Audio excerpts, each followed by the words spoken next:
I've spoke about the Amazing Atheist, aka TJ Kirk, in a couple videos over the last couple months, and he has an interesting YouTube career to dissect. But something people kept telling me is like, you've got to watch this guy, he's not like how he used to be, he makes good videos now. So I went in with some expectations, and I thought about making this video in general and calling it, you know, the Amazing Atheist's Evolution. And in my head, I thought it was going to be talking about how a guy who used to run like this atheist, skeptic, anti-SJW, anti-feminist channel, how he kind of changed and now he's all the better for it and he's very progressive and everyone should subscribe to him, he's totally unproblematic. Well, what I found really was a guy who's actually been fairly consistent in his views throughout the over a decade he's been on YouTube.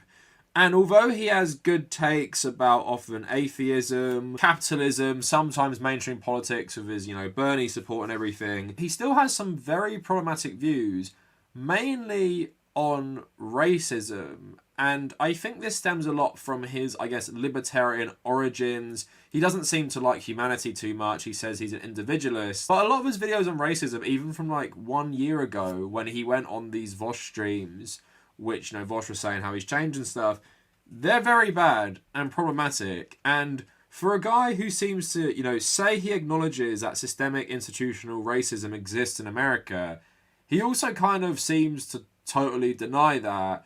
And he keeps talking about being colorblind while acknowledging a lot of people who are bigots say this. But then he trots out a lot of the arguments that they often use. So today what I want to talk about is his evolution, the through lines you see throughout his career.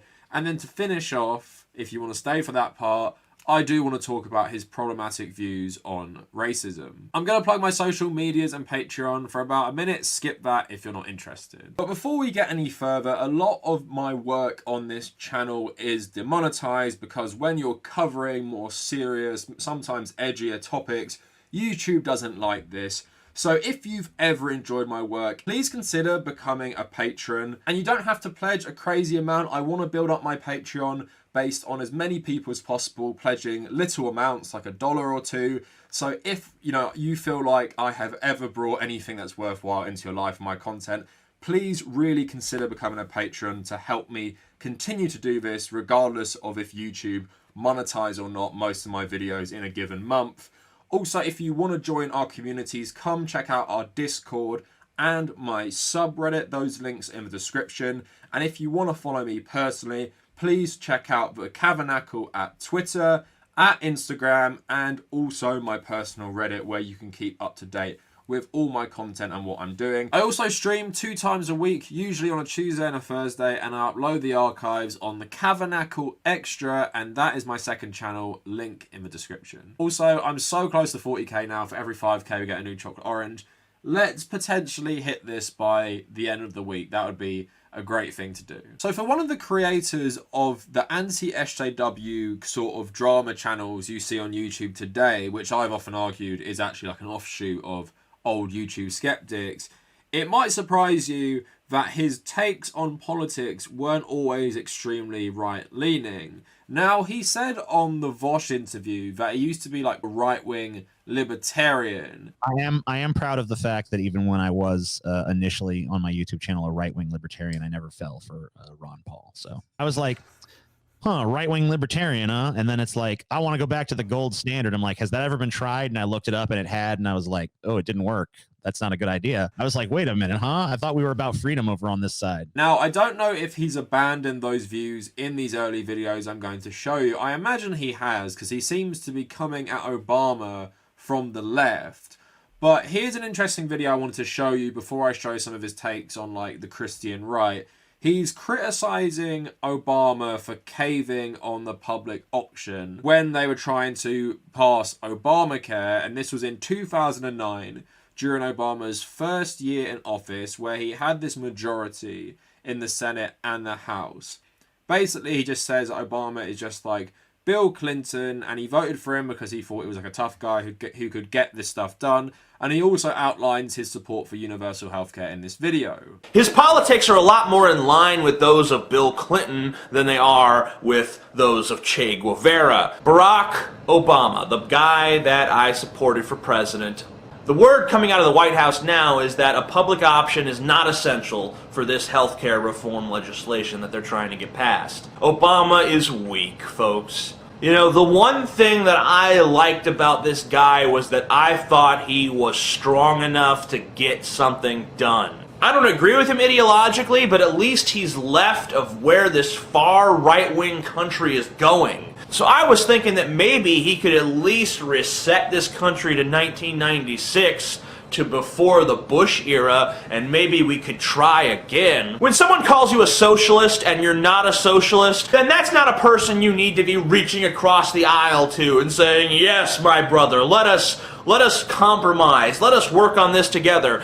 That's the kind of person that you need to be kicking in the nuts and saying, I don't care what you think. I'm gonna do this anyway. We have a president who lets these right-wing psychopaths walk all over him. The sad thing is that we weren't even talking about universal health care. All we were talking about is health insurance reform, really.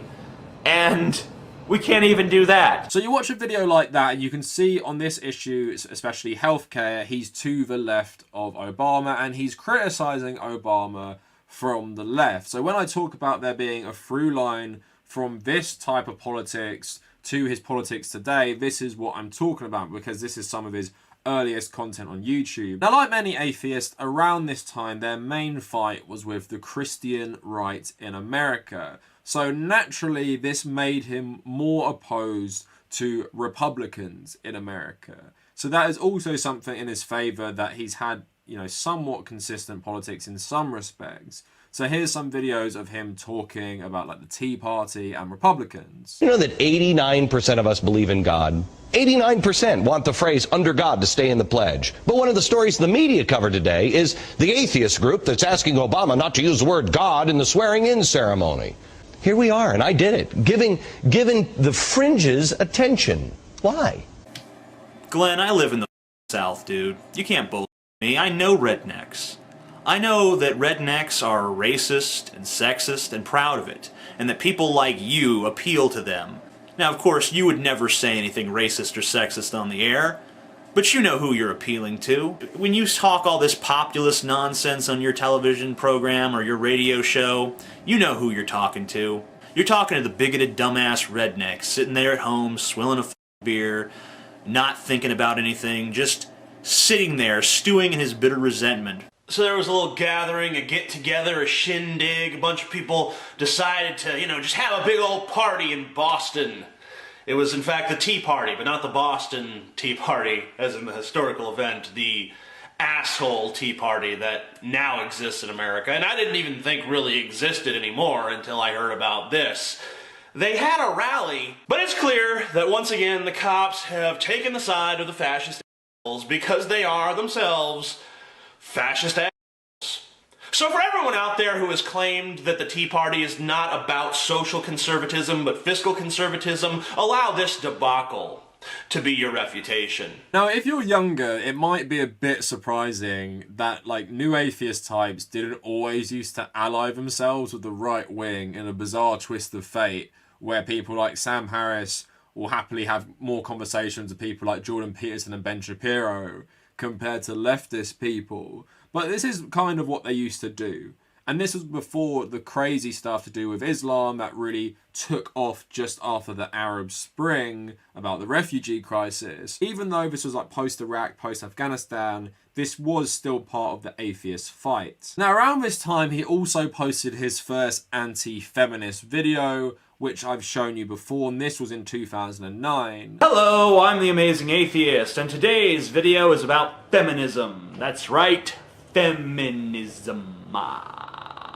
Most women don't call themselves feminists, but a lot still do, even though the goals of feminism have already been accomplished. Feminists say all sorts of crazy things. They say men are pigs, you know, and some even say men are a biological accident. But I don't really care about any of that stuff because it's really just amusing to me. I don't really care about hate groups as long as they don't get too big. This wasn't really the start of anti-feminist, anti-SJW content on YouTube, so it's actually pretty hard to find many other anti-feminist videos during his early years, but it's clear he holds this anti-feminist viewpoint to go with his stance on like universal healthcare and being against the Christian bigotry which the Republicans often held. In 2013, he had another video about feminism, and this is when this style of content, you could call it anti-SJW content, really took off on his channel. And I've showed you this clip before. You'll recognize the feminist woman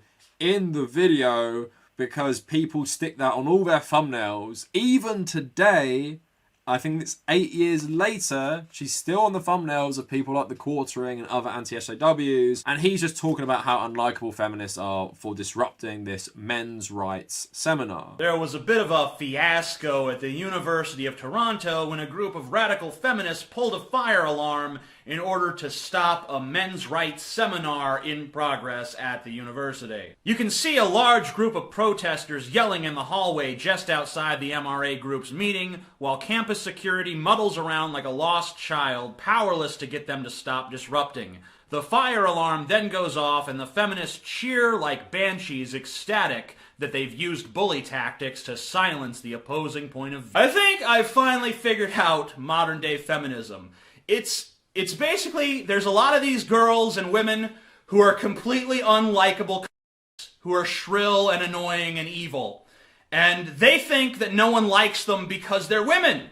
But really, no one likes them because they're horrible people. And that just strengthens their victim complex. It just, validates it in their minds. Like, see how everyone hates us? That's proof that women are oppressed. No, women are not oppressed. Now, this fits in well with what I've just made my last video on. He was also a big critic of Anita Sarkeesian, and of course that goes hand in hand with the Gamergate stuff. I actually showed you one of his videos before responding to her, damsel in distress tropes video she put out. Basically, his arguments were really bad, and he's saying that, like, doesn't this damsel in distress trope basically show, women how much men love them because they're willing to go out of their way to, save them or something? So if that's the case, why is it almost always the male characters saving the female ones? Because most games, particularly action games, have male protagonists. And why are most gaming protagonists male? Because males are the primary players of the sorts of action games where these plot devices are used. Most game developers are also male. Taking all that into account, it's no wonder that a male perspective is so prevalent in these games. Is the simple act of telling a story with a male protagonist now sexist in the eyes of feminists like Anita Sarkeesian? I would say that the damsel in distress trope shows how much men love the women in their lives and will go through tremendous adversity for them. I'd say the prevalence of this trope, and really I prefer the term plot device to trope in this instance, I'd say the prevalence of this plot device actually says something good about men and male values. Now, in my video talking about the rise and fall of skeptic YouTube, I had that video of Thunderfoot, an old skeptic YouTuber, basically saying he wasn't one anymore because people like Sargon of Akkad and that type of skeptic were taking over and they were just super toxic. Now, although the Amazing Atheist has been on videos of Sargon of Akkad, he seems to be another guy who kind of distanced himself from like the more toxic anti-SJW skepticism. Now, in a video I'll show you later, he does say that like he is sorry for starting this style of content, but the main thing that differentiated him from these other people is that he absolutely has always hated Donald Trump and he supported Bernie Sanders, and he made multiple videos criticizing Donald Trump as like an extension of his anti-Christian, anti-Republican videos, which obviously stem from his atheism. So I will say to his credit, unlike a lot of the skeptics, which he even acknowledges, traded in making critical content about feminism or like Black Lives Matter or stuff like that, it basically for them was something they could use certain leftist groups and paint the rest of the left for, which he disagreed with as someone who was more left-leaning. Now, I want to play this interview with Vaush that took place in April 2020, where Vaush basically talked to him about his beliefs and maybe how he's been mischaracterized, but he also spoke about this like SJW stuff. And then I'm going to talk about his own video 3 months ago where he talks about SJWs again. It's clear that you have a different history from a lot of the people who started out that way. Well, so, you know, I don't know if this is to my credit. That was a lot I just laid on you. I'm sorry. Just, yeah, go however you like. Absolutely. So, look, I defy anyone to find an anti-SJW video on YouTube that predates "It's Only Sexist When Men Do It," which is a video I made. I don't even remember what year it was. It's a video I'm still proud of. It's a video that I think was widely misinterpreted and continues to be to this day. The runaway success of that video and the front page of Reddit and, you know, millions of views. Oh, no, it was it took off like an earthquake. It rippled across the entire internet. That was kind of the thing that started the anti-SJW stuff on YouTube. Now, I don't know if it's, I mean, obviously there was people bitching about, you know, political correctness and stuff long before that, so I can't take credit overall, but I think I take credit for popularizing that sort of content on the platform.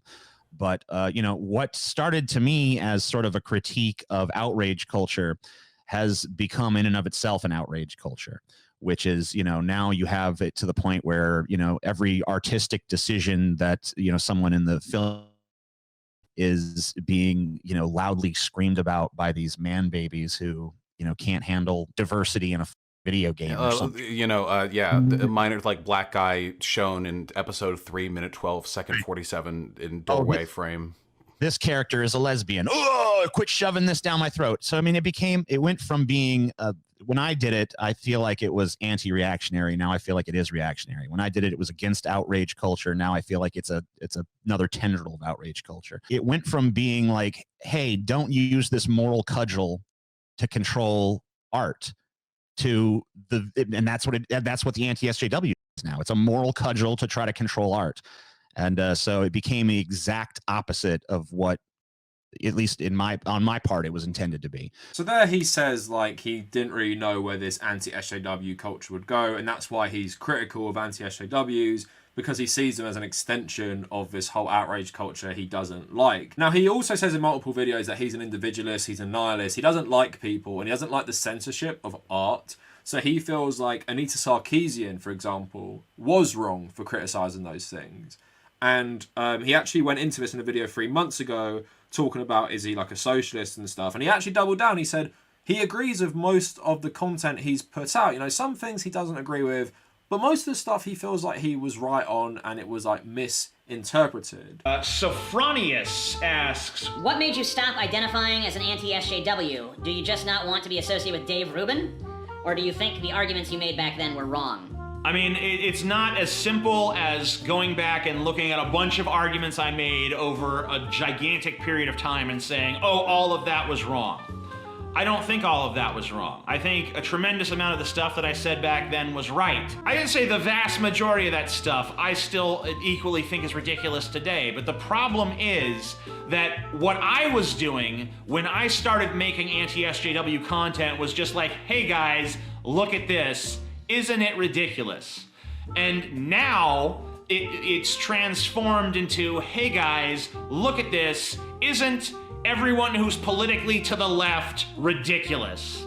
It's like, whoa, wait, what happened here? Now, I obviously don't agree with a lot of what he said, but it does kind of play into my argument. This guy hasn't really changed too much. There's always been like a through line with his content.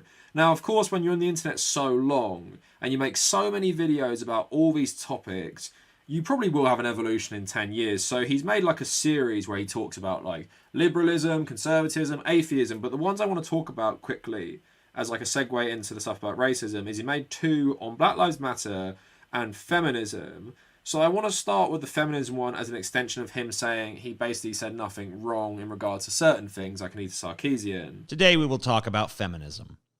Have my criticisms of feminism softened? I don't think they have, but you may feel differently. Let me explain. I continue to maintain that the performative wokeness of some variants of feminism is nothing more than prudish repression and puritanical self-righteousness wearing a mask of empowerment. However, I would approach this subject differently today than I have previously. I do believe that it is important to discuss that feminism, like Christianity, is not one monolithic philosophy, There is not feminism, there are feminisms. Some of them have more merit than others. Ultimately, feminism is nothing but an ideological lens through which you can view the world.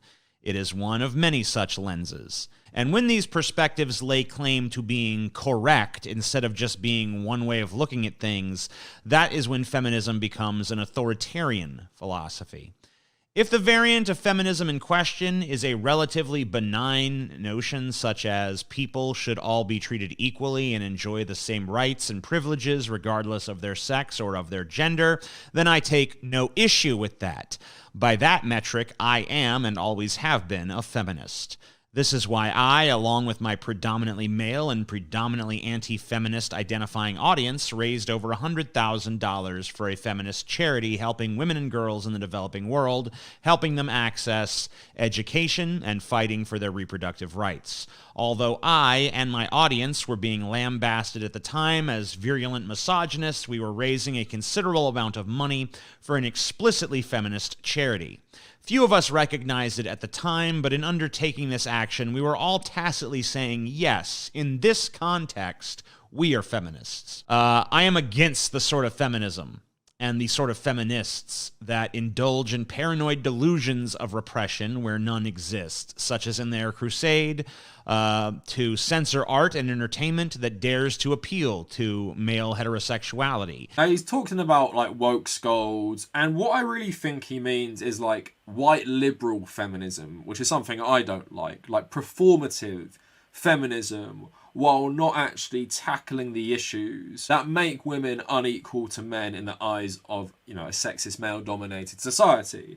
So I feel like he specifically means liberal feminism and not leftist feminism. But then I'm also really not sure, even through watching all his videos, if he actually agrees with leftist feminism, because he's a big critic of Anita Sarkeesian, who I wouldn't call like this radical leftist feminist, but I also wouldn't call her like a liberal feminist. So she's like kind of like a middle ground. So I'd assume maybe he doesn't so much. But then he admits like saying feminism in those old videos I showed you was too broad a brush to paint this whole movement. And he's saying like, you know, when they raised money for, you know, women's movements outside of the US, technically they were endorsing feminism, but that also in my head raises some red flags, because we all know atheists like to say, like Sam Harris, women in the West, you're not oppressed. Systemic sexism isn't a thing in Western countries. If you really want to fight for feminism, go to Iran, go to Afghanistan, and really fight for feminism. Which is like, fair enough, they are feminist movements facing more oppression, but you don't have to diminish the plight of women in Western societies because they might have it better than women in Iran. So what have we got from what we've looked at so far? I want to round this up quick before we move on to the problematic aspects. So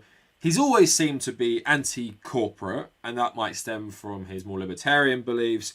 And then he transitions to being very, very anti-capitalist. But he also has consistently doubled down on a lot of the stuff he has said in the past about sort of, I guess, what people think of as identity politics. Maybe like a right-wing interpretation of that. And he supported Bernie Sanders. He's always supported like more universal healthcare. Coming from a guy who's the father of anti-SJW content, I, you know, give him a pass on that stuff.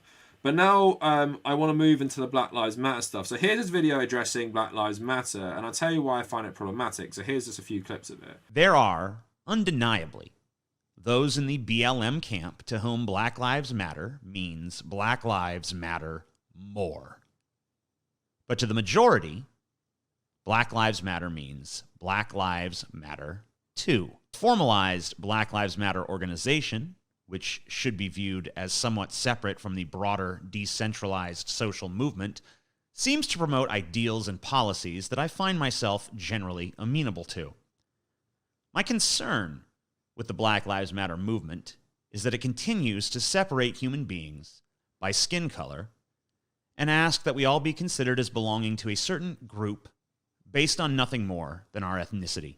I do, however, recognize that when black-skinned people are disproportionately arrested, pulled over, searched, brutalized, and generally given harsher sentences for the same crimes, generally poorer on average, discriminated against on job applications, and a whole host of other systemic racial problems, that the only way you're going to address those grievances is through identity politics, which I hate. In other words, it's hard to be post-racial in a fight against racism. Nonetheless, I remain convinced that until no one cares about their own skin color or the skin color of others, racism cannot be destroyed as a social ill. And I fear that even if BLM achieves its goals of making our society more fair towards black people, they will not easily surrender their black identity. I don't know why he's bringing up like black supremacists with Black Lives Matter. I have never really seen any black supremacists really involved in this movement, even the formal organization. It's always been for black equality, and obviously the organization is more like Marxist leaning. I don't know why he's throwing that in there. I have not seen that. That's more like, you know, some radical parts of the Nation of Islam, for example, and maybe some black Israelites. I haven't really seen that in mainstream Black Lives Matter discourse. And also, this is a real problem he has about colorblindness. And he's talking about, like, he's afraid that if Black Lives Matter succeeds in its goals, it can't give up its black identity. Now, this is pushing the identity problem on black people primarily, because I'm going to get into this a bit more. Race is a social construct. Put labels and connotations on groups of people, creating race in the Western world. And that's a legacy of colonialism, which he is going to deny later on. So African Americans being like black African Americans, that's a label that, of course, they've adopted because a lot of them cannot trace their lineage back to Africa, because they were obviously sold as slaves to British people, Spanish people, and that's a massive problem. So they adopted a new identity, and that's when Vaush was talking about black versus white nationalism, saying they're quite comparable. Why I and a lot of others like rebuked that, because it's like black nationalism makes sense in this context of America, that it's nothing to do with like black supremacy or anything to do with ethno-states. It's about this form of nationalism that applies to black people who often cannot trace their ancestry or where they've come from. When they were brought over as slaves, that erased their familial background, essentially. So we can stop seeing each other as racial groups when we've actually solved the problem of racism. If Black Lives Matter get their goals of more equality for black people and like reparations and everything like that, racism is still not gone away. You've got to keep making progress, and that includes things like education, which has a war on in America at the moment, with this fear-mongering about so-called critical race theory being taught to primary school kids. Now, I think that's symptomatic of a larger problem he has with racism, and to be honest, after being recommended this guy so much, I was actually pretty shocked at what I watched, because his stuff is all fairly recent, like the last year or so, maybe stretching nearly to 2 years as well. But he even said in the Vaush interview, you shouldn't discount being like colorblind, and he feels like that's been unfairly labeled as something only bigots use. I know that you don't agree with what I'm about to say, but you know, I really feel like the whole color blindness approach has been dismissed too readily, because I just don't see how you actually solve these problems in the long term as long as you continue to cordon people off in these different groups. You know, I mean, yeah, that's the thing is you know, it's if you're too colorblind, you're disregarding if you don't see race, then it's pretty hard to see racism, right? Yeah. So that's kind of like the problem. But at the same time, I do feel like if you don't work towards a world where someone being black or someone being trans or someone being, you know, whatever, if you don't work to a world where that's not even a fucking factor in your appraisal of them, then I just don't see how long term you solve those problems. So I don't know how you find a balance there. Now, his first video he uploaded on the 1st of February 2019, he's basically responding to a black creator who's saying that you cannot compare Irish indentured servitude in America to the transatlantic slave trade, which, you know, as a Irish person, I totally agree with, but Amazing Atheist, TJ Kirk, seems to have a lot of issues with that. He seems to have a lot of issues when it comes to slavery itself, which I find really weird. So first off, in this video, he defends the argument that white people make that black people essentially complain too much about the legacy of slavery, and it happened like over 100 years ago, so what's the impact today? I don't feel like the argument is black people complain too much about slavery. I feel like the argument is that black people continue to blame their current socioeconomic problems on the institution of slavery, which hasn't existed in more than a century. So, yeah, I mean, I think that's more what it's about, right? I mean, yeah, it's more about that. It seems like the Amazing Atheist is just very ignorant of American history. But basically, if you know your history, you know that because of the death of Lincoln and things like that, Reconstruction of America really, really let these old power institutions of slavery stay around. Then you obviously had it, codified into law, things like Jim Crow. And even after civil rights was passed, you still have obviously the legacy of that in society, and then institutionally you still have, racism in terms of the criminalization of drugs and the war on drugs, and the private prison industry, for one thing, basically making money off holding black people captive for minor non-violent drug offences. And then of course you also have prison labour, where these disproportionately minority groups in prison have to do very dangerous jobs for like $1 an hour, including fighting fires in California and things like that. And that is how slavery has been extended into the modern era for often African American people. Now, I find a lot of his takes on racism just to be generally pretty right-wing. So later in the video, he starts talking about how, you're demonizing white people as evil for inventing slavery, essentially, making the point that slavery has always been around and various non-white groups have enslaved white groups, and then it used to be based on class and things like the Roman Empire and the Greek Empire and things like that. But to say there's never been white slavery ever, of course there has. There are white slaves today. There have been white slaves in the past. Now, was it ever codified in the United States of America? Was there ever a white slave class recognized here in America? No. I think what the point is there is that, yeah, what the white people at that time did was gross and evil, but what we object to from a lot of, black intellectuals and thinkers and people who put forth these sorts of positions, what's objected to is this idea that white people invented slavery and it only ever happened to black people, and that's it. That's the whole history of slavery. The history of slavery is white people are evil, black people are victims, the end, and that's how it goes. But he's totally ignoring the unique nature of the transatlantic slave trade, and I find that pretty disturbing as a guy who's called the Amazing Atheist, because as an atheist, I wish he'd know his religious history a bit more, both in how Christianity was used to create Western racism and also used to justify the slave trade. Essentially, if you look back in the 14 and 1500s of the Spanish and Portuguese, how they justified enslaving African people and not enslaving native people was that the natives had never ever heard of Jesus Christ. They'd never been educated about Jesus Christ. So instead, they should pay their taxes through working in brutal conditions for the Spanish and Portuguese while being converted to Christianity. The Africans, however, they had kind of forfeited their chance because a lot of them had been in proximity to the Middle East and Europe and Christianity, so they deserved to be put in servitude for the rest of their life. And you can even read about priests seeing a lot of the first slaves taken to the Vatican City, and they're saying about how terrible it feels to see these families being broken up, but at least they all, have God's light and go to heaven, blah, blah, blah. And then you also have stuff in Spain about how converts to Christianity who were former Muslims and Jewish people, even their descendants, were never accepted as Christians because it was felt if you had Muslim or Jewish blood, then you couldn't actually be a Christian.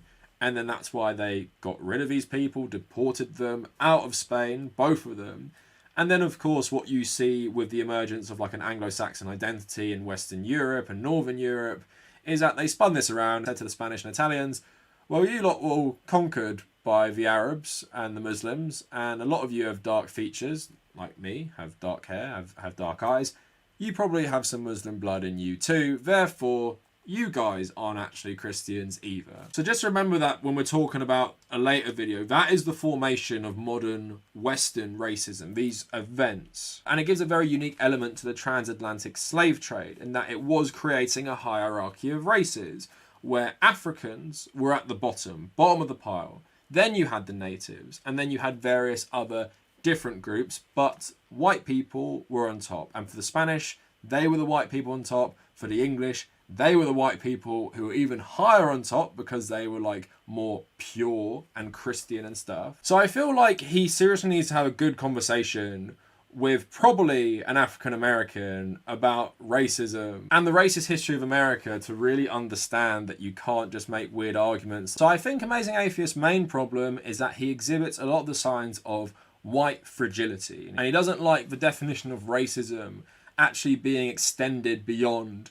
that. Racism is when you're discriminatory based on race, without acknowledging the hierarchy of races that we've developed in the Western world in the form of racism and how much it extends throughout society. So he uploaded a video, this is about the same time as the Vaush video, the new definition of racism, are you a racist? 3rd of March 2020, very recent. A lot of you would have been subscribed to me since that day. Think about how, you know, my views have been pretty consistent. So he reads this article which gets into this person who's a professor at the University of Manchester talking about how we should expand our definition of racism. And I totally agree with this. So let's listen to TJ read it out, and we're going to get into the rest of the video. But for me, racism is the belief that, you know, your race is superior. Not even necessarily your race, but that, you know, certain races are superior to others. Certain races are better than others. Maybe it's usually, obviously, the case is usually that if your race is the superior race, you know. So I mean, it's just like, hey, you're better without even trying. I mean, who doesn't want to hear that? Everybody does. It's great. So anyway, let's dive into this article. But these definitions can miss crucial aspects of the true meaning of racism: power dynamics, prejudice, and structural racism. So, I mean, like, I just read that sentence, and maybe I should be open-minded about this, but man, I read that sentence and it's just like,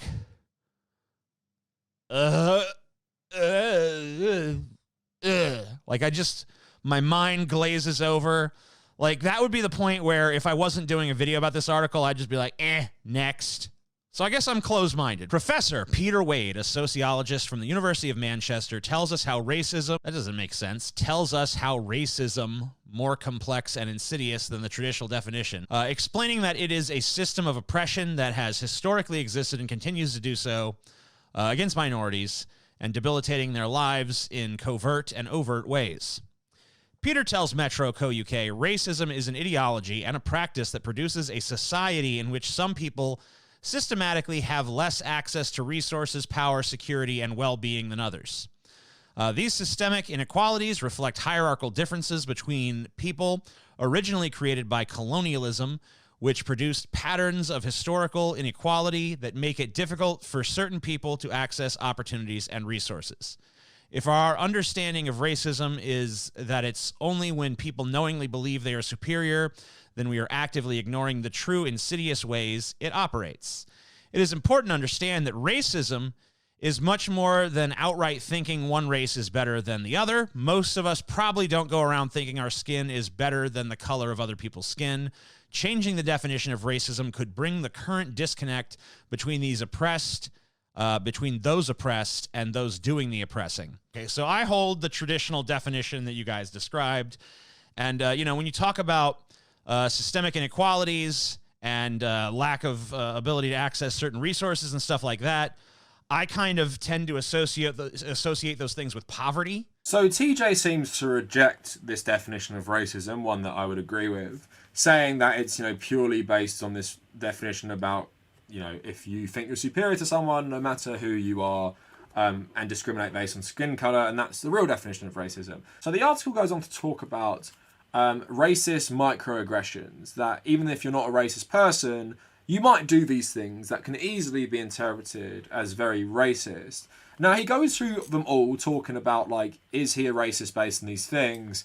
And yeah, his takes are awful, like really bad, and I would argue have a lot of racial prejudice in them, and that my definition of racism and the professor's definition of racism, to be very charitable, it just seems like a Western person who's extremely ignorant. So the video has a list of bullet points that says things that don't fit into the traditional definition of racism but still will contribute to it. Now the first one says, mixing up people who seem to be the same ethnicity. Listen to what he has to say about that. Mixing up people who seem to be the same ethnicity. So am I guilty of that? Yes, absolutely. Now, when it comes to black men, I could tell the difference between different black dudes. Okay, I got that down. I don't really I don't look at fucking Lawrence Fishburne and be like, yo, it's Samuel L. Jackson. So I'm good at that. Black women, that's a lot trickier. Women in general, though, like it's hard for me to like point like my wife will be watching like some TV shows together or something, or like a movie, and she'll be like, hey, you recognize that actress? I'll be like, no. And then she'll be like, well, she's been in like 10 other things you've seen. I'm like, oh shit, really? So I'm really bad at recognizing women, differentiating women's faces. It's like a gender-based prosopagnosia or something. And I'm really not too great at black women, especially. They tend to be really hard for me. Asians, just in general, Asian men and women have extraordinary difficulty. Like if I love Asian cinema, I'll watch some Asian movies here and there. That's what I'm saying. Especially like a lot of chop socky fucking kung fu shit. And yeah, I mean, sometimes I'll be like, okay, I'm having real trouble differentiating this character from this character because to me they kind of look the same. But is that, I don't know, is that racism? I mean, it doesn't necessarily even say that's racism. It says that's contributing to racism. But like, what can I do about that? Like, is there a way I can even, like, do I have to sit down and do like a careful study of Asian faces until I start to see the nuanced difference of the features? Now that is really, really bad. Saying that it's hard to tell Asians apart, saying it's hard to tell black women apart. Is this really a hard thing to do unless you want to stay incredibly ignorant? Like, if you grow up in a diverse country, an area, for example, like I do, it's very easy to tell the differences, even through groups you might see as like similar. And I remember there was loads of people in my school who obviously like had black skin, brown skin, but you could tell a difference often between someone from like Mauritius, someone from Sri Lanka, someone from India, someone from like Pakistan, or someone from the Philippines, or someone from China, or someone from Japan. You could tell the differences because these people do look different, the same way you can often tell the differences with white people and where they're from. It's not hard. So I just feel like that is real ignorance on his part and something he doesn't seem like he wants to address. And like I said, I do feel it does come from a place of like some ingrained racial bigotry. Now, he did say he went to an all-white private school pretty much in this video. Now, he goes on to talk about the colorblind argument again, which he believes in. He acknowledges how people can see it's flawed, but listen to how he justifies it, which he has been justifying for years. So, I mean, I know that. I get the counter argument, but at the same time, like, I don't think society, by and large, ever gets past all of this race bullshit unless people do eventually come around to not giving a shit. I really think that that's the solution. I think if you got 100% of people on board with this whole I don't see color thing, that'd be the end of it. We wouldn't have to worry about it anymore. There'd be no more housing discrimination. There'd be no more police brutality disproportionately visited upon black people. There'd be no more harsher court sentences disproportionately affecting black people. There'd be none of that. Because no one would ever even think to do that. So like I said, with his ignorance about racist history, he seems to place everything on the individual. Like, if we all just became colorblind, like we didn't care about race anymore, racism would go away. And maybe if we like clicked our fingers and we all suddenly didn't care about this stuff, we would. But even with someone like him, who's claiming now to be a leftist, you can see ingrained racial bigotry. And it's something we all grow up with. If you are a white person growing up in Western society, and this is what really annoys me, you will inherently adopt some racist viewpoints. Not that you'll be some insane one, but definitely you will adopt some bigotry. So in my own life, for example, what I think about most is the racialization of Muslims during, obviously, the war on terror, for example. And as a kid, how am I not meant to absorb a lot of the stuff about Islam, which is being crammed into my head every single day by these racist stereotypes and fear-mongering I get on the radio, I get on the TV. I used to watch this stuff on the news as like a 9-year-old.